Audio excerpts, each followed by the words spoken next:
Welcome back to another interesting tutorial about WhatsApp tips and tricks. And in this video, I will show you how to know if your WhatsApp account is being monitored. Let me show you how. Open up your WhatsApp app. And the next thing you want to do right here is to simply click on these three dots from the top right here. And the next thing you want to do right here is to go ahead and click on link devices right here.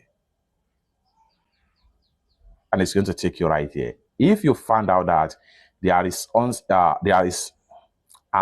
it's going to show you right here.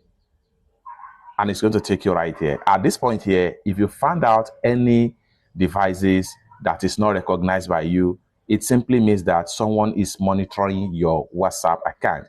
It can be monitoring from Windows, Mac, or on the web, or even with another WhatsApp account on different device, which can either be Android phone or iPhone. So all you have to do right here is to make sure you unlink and remove unrecognized devices that is having access to your WhatsApp account. It's that simple. With that, they won't be able to monitor you on your WhatsApp activity again. For more useful tutorial, tips and tricks about WhatsApp topic like this, consider to subscribe. Thank you so much for watching, and I hope to see you in my next video. Bye for now.